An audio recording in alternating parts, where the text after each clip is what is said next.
श्रीचक्राख्य सुरम्य दिव्यनगरे चिन्तामणि मंदिरे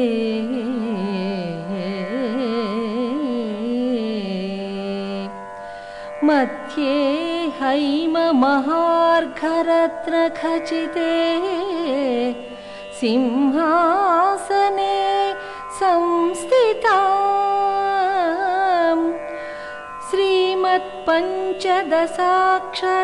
श्रीमत्पञ्चदशाक्षरान्वितमनो सौभाग्य विद्येश्वरीं देवीं नौमि सदा मदीय जननीं देवीं नौमि सदा मदीय जननीं श्रीराज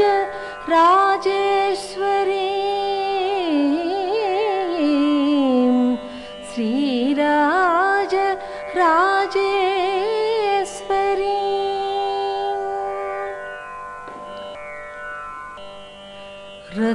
रत्नालंकृत हेमचन्द्रमकुटा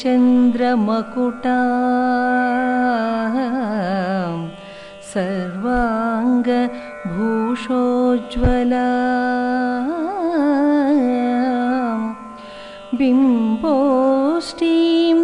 दरहासदीप्तवदना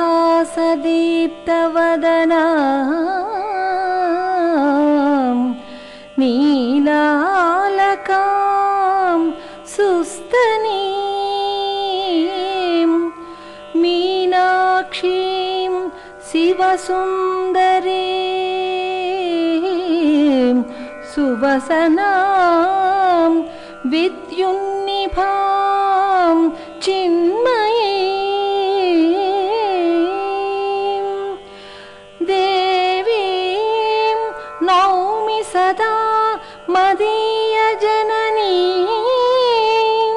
श्रीराज राजेश्वरीं श्रीराज राजेश्वरीं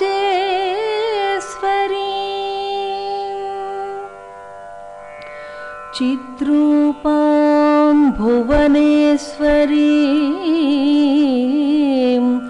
भगवतीं श्रीकृष्णमायां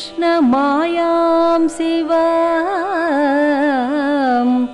गौरीं मङ्गलरूपिणीं श्रितहितां पूजार्ह पादाम्बुजां भक्तानुग्रह कातरां शुभकरीं सौन्दर्य रत्नाकरीं देवीं नौमि सदा मदीय जननीं श्रीराज राजेश्वरीं श्रीराज राजेश्वरीं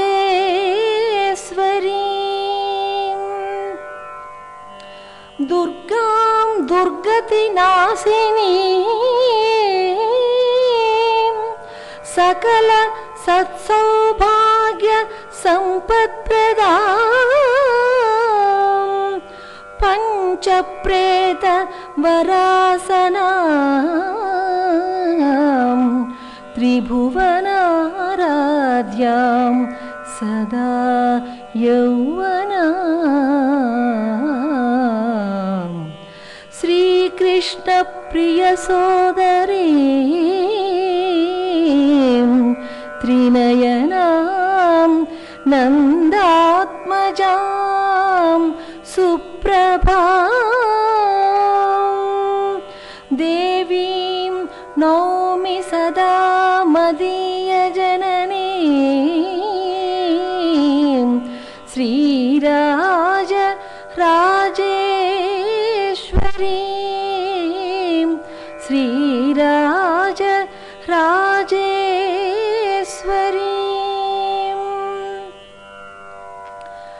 मोहान्धं कृतकर्म मार्गपदिकं देहात्म भावान्वितं नानायोनि सहस्रजन्म मरणश्रान्तं जडं पापिनं दीनं मां शरणागतं करुणया त्रातुं समर्था मुदा देवीं नौमि सदा मदीयजननीं श्रीराज राजेश्वरीं श्रीराज राजेश्वरीं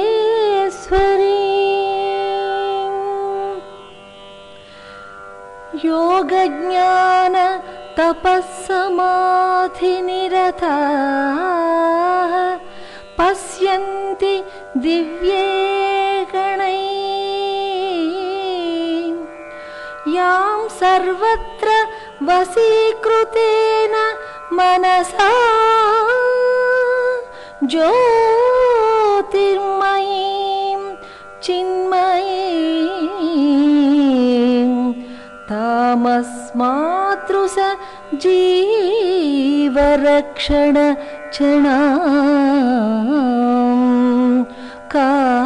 कारुण्य पूर्णीकणां देवीं नौमि सदा मदीय जननीं श्रीराज राजेश्वरीं श्रीराज राजेश्वरीं गर्भे जाठर पावके प्रतिपदं चिन्ताकृशानौ गृहे मोहाग्नौ हृदि कामना हतवहे तापत्रयात्मानले दत्तं मां सहज स्वभावकृपया पातु जगन्मोहिनी देवीं नौमि सदा मदीयजननीं श्रीराज राजेश्वरीं श्रीराज राजेश्वरीं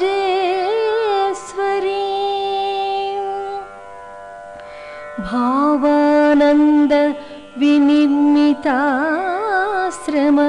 महाक्षेत्रात्म संचारिणी नित्यार्चादि महान्नदान विभवैस्तुष्टान्तरङ्गालयां कृष्णाराधक विश्वनाथ हृदयाराध्यां जगन्मातरम्